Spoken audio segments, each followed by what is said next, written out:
J. Earl, we've talked a lot about the Browns in anticipation for the 2024 season and what would be considered a successful campaign for the Browns. So my question to you guys today is, if the Browns win one playoff game in 2024, is that enough to be considered a successful season in your eyes? One playoff win. Is that enough, Earl? Not even close. Not even close. I was going to say a successful season ends with MJ Emerson winning Defensive Player of the Year. But in all seriousness, I think a successful season for the Cleveland Browns is an appearance in the AFC Championship game. That's my bar, too. I think that this roster is damn good. It's one of the best rosters in the NFL. I think continuity has been there. The chemistry is strong. The culture is strong. I think that, the contract extensions is out the way. We've proven that we can overcome injury, et cetera. For me, AFC Championship game. This team has the coach, has the personnel, has the roster. They have everything that they need to make this run. You said the contract extensions are out of the way. Did I miss Amari Cooper? Except for Amari. Oh, okay. For Amari. It's possible. I was thinking the head coach of the GM. I forgot. Amari got to get some money. I see what you're saying. Yeah, I see what you're saying. I forgot about Amari. He got to go get some money. But good. I think AFC Championship game should be. What's your bar for at the end of it? You could say this was a success. Well, listen. I need at least 4,500 from Watson. No, I know that. No. I'm gonna start. That's the preface. That's just off bat. 4,500. I just need that. That's just bare minimum. We already talked about that. Now let's get to these team goals. I'm gonna go and say, man, I need a Super Bowl, bro. I mean, AFC, I need a Super Bowl, bro. Super Bowl appearance or win? Appearance. They got to be in that. So if they lose in the AFC final, I'm going to be salty. 20-19, I mean, it was a fail. Because Harrison Buckner. I know. At some point, and here's the thing, the way I think about it. Watch it play out that way now. At some point, you just got to do it. Like, I don't believe in steps, right? I don't believe in you take this step and then you take this step. Sometimes in your life, you got one opportunity to do something. Seize the moment. So it ain't gonna be a natural progression. Life is chutes and ladders. You ain't got to go. Man, I'm feeling like Eminem D. speech right now, bro. I like that. You might not ever get back there again. The Oklahoma City Thunder should have had 10 titles. They won 0 together. I need to be in that Super Bowl. I ain't talking about AFC Championship game. Please do what you need to do. I ain't trying to be the Baltimore Ravens, and that's why it's imperative that the Browns have to have home field advantage. I like your aggressive thinking. I'm going to try to be objective here and put myself into a space that's the last week of January. And if the Browns just lost in the AFC Championship game, I'm going to call that a success. Now, it's not what I want. Nobody wants to, be in the top 4. I might cry. Listen, there will be a lot of reasons to cry because that's as far as this team has ever made it was the AFC Championship game. And especially the way they do it. In the Super Bowl era. If they choke it away, we're going to be hot. We're going to be hot, but when the embers cool and you can pick them up in your hand, because, of course, the Monday after the AFC title game, we're going to sit here and we're all going to have bloodshot eyes, and it's going to be real dusty in here, and we're going to have to think about, again, what could have been. And that will be a very, very big disappointment. All of that being said, I am trying to be as objective and realistic with the expectations for this team as I possibly can. Yes, we have a deep roster. Yes, we have the contracts out of the way. But we also have perhaps the second best player on our roster as a big question mark in Nick Chubb. We also have a quarterback who we're waiting for Houston Deshaun to get here. We thought he got here last year and then he got hurt. I need to see that for 3 or 4 games before I say, oh, there he is. That's him. That's it. That's the guy. That's why we broke the bank. That's why we gave up our draft picks. I need to see that. You see why I said 4,500? People's like, 4,500 in Super Bowl. Yeah, that's it. I'm trying to be realistic, and I'm trying to be as objective as I can. There are some really, really, really good teams in our conference. Lots. And in our division. AFC is loaded. And so I can't look at it as the Browns in a vacuum, bubbled off from everything else. I have to look at it that in our division, within the last 3 years, we have a team that went to the Super Bowl. We have a quarterback who looks like he's getting fit for an MVP suit. We have another quarterback who just got his MVP suit. The second one. His second one. And so, and by the way, I haven't brought up the best team in the division yet, or in the conference, in Kansas City. So, I mean, I'm trying to keep it as real and objective as I can.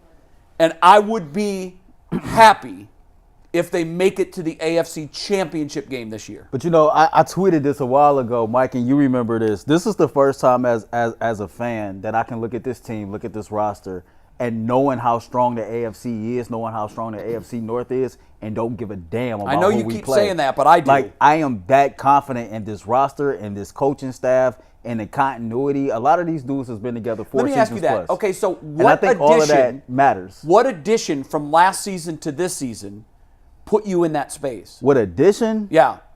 Another year. It can't just be we're running back the same team. But here's the difference between Baltimore got better. Here's the difference between I think Baltimore got worse. I don't know. I think they got worse. They lost offensive linemen. They lost Patrick Queen. They lost their defensive No, coordinator. let's address the offense though. But I still, if I look at their playmakers on offense, I'm taking the Browns playmakers over theirs. Goodness. Over theirs. They got Derrick Henry. You're taking Zay Flowers over I'm taking Amari Cooper? am I taking Zay Flowers over Amari? I'm taking Amari over Zay.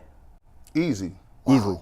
Guys, Zay I Flowers. still think Amari's above Zay. Zay Flowers is on the brink of superstar. No, he is. Guys. He is. Superstar. But that's all they got. Amari Cooper has never been a superstar. He's been a star. I mean, Zay Flowers ain't did what Amari Cooper did. Okay, Lamar Jackson, Deshaun Watson. Who you taking? I mean, of course you're going I'm to take taking Lamar Lamar. Jackson at that point. A dinged up Nick Chubb or Derrick Henry? I'm taking Chubb. I'm riding with 24. You might have me on that one. I'm riding with 24. Just because in Chubb I trust. I can never not vote for Nick Chubb. And at some point, we are here to come to the prom to dance. We ain't trying to be outside with the punch. Andrews or Njoku?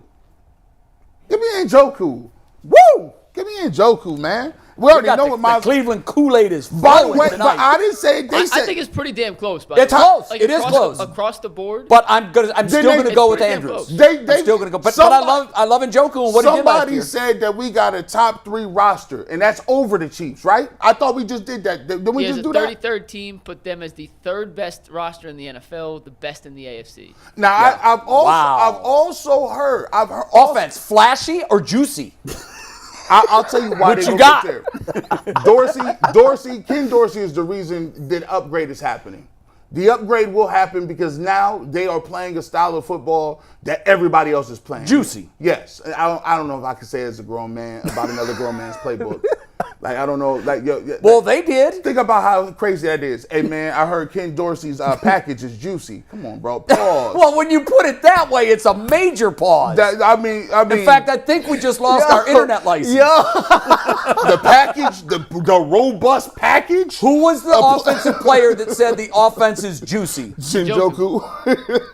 Juicy Njoku. Hey, you can't. Hey, Juicy. Hey, can we retract that statement? I think we need to retract. Ain't no dump button on live TV, man. No, you know what's crazy is though, after we heard that, and I brought it up on the show last week, I said, God, this is like the 3rd straight year where the hyperbole is flying around like you're in Star Wars. Yeah, it's Because remember, 3 years ago, you haven't seen an offense that looks like this. So you asked me, And we actually have. what's we different? did. Like, We he saw said it. Ken Dorsey is the biggest addition. I'm gonna tell you though. That's a good answer. But to me, I think like maybe it's not an addition. This is just how I look at it. Last season, the Browns went through so much adversity. Maybe it's just their time. Starting to 5 different quarterbacks, overcoming all kind of injuries to other positions, dealing with the off the field stuff when it comes to us in the media, And made it to the trying to divisional round. wonder, if everybody's on the same page with Watson, Stefanski, and Barry, etc.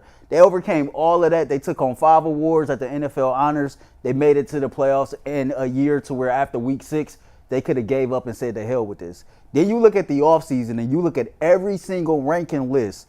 The head coach, the DBs, the running backs, everybody is being disrespected. It's another list out here ranking the top 100 players for the 2024 season. One Cleveland Brown is on it. Me and you talked about this, Jay, off the record. When you know you've overcome so much and you continue to be disrespected, that lights a different fuel up under your Hold on. fire. But for every disrespect article, there's a 33rd team That's the ranks first the one I've Browns seen. number 3 in roster I don't know in the about NFL. Joel. That's the first one. I seen a article or ranking yesterday that got the Browns linebacker group top 10. Threw me for a loop. But those are the only two that I've seen. But for the most part, like, we continue to be disrespected. Even when we prove it, we feel like we got to prove it some more because we are the Browns. I will say this, Jay. Sometimes we talk about, the disrespect and people doubt you out. Listen, this is the NFL. They don't care nothing about that. Like, adversity, everybody get hurt. Everybody's dealing with Everybody going to get hurt. Look at Jacksonville and their last 2 years. What's happened to them? You are not promised nothing. Like, you know, people will say what you want, but you get an opportunity. It's about, to me, it's execution and understanding the moment. If you are it's the fourth quarter and you need to make a play, are you making that play? Is Deshaun Watson going to give us a throw? Is Myles Garrett going to get the sack? Is we going to be able to stop teams? They had some of those moments. They had those moments against the 49ers. They had some of those great moments against the Bengals. Not so much in the playoffs. My goal is to win the trophy, and we brought 4 here to be the reason that we got it done. Because we told ourselves that we got that. We had a great roster when Baker was here, when Six was here. But what did we say? We understood that we don't think you can do it. At some point, I need them plays, and I need 4 to be like, oh, I made one more play than Patrick Mahomes. It will be a meteoric jump if you go from no playoff wins in 23 to the Super Bowl in 20. That's the NFL, though. You know what I mean? Well, but usually not as much as the NBA. In the NBA, it's all about steps and progression. NFL is the parity NFL, is real. It's rare that a team you can go worst to first in your division, but it's rare where you're a non-factor in the playoffs one year and you're in the Super Bowl the next.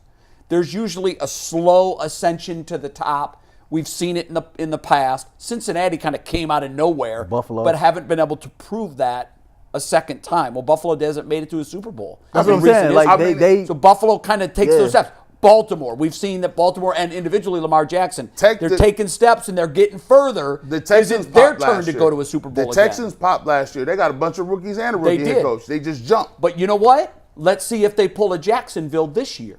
Yeah, they can fall. Because Jacksonville was Houston 2 years ago. Yeah. They had a young quarterback that seemingly figured it out, and they were everybody's pick the next year to win the division. And what happened? They were in the catbird seat. And they absolutely got drunk the last 4 games of the year. But I want to ask everybody. I want to ask everybody individually, right?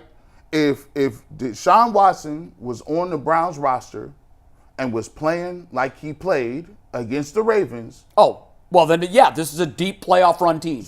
Deep. See, so if you would have took him and put him on that roster where you had Flacco against the Texans, I think it's a completely different game. But do you want to use my if line?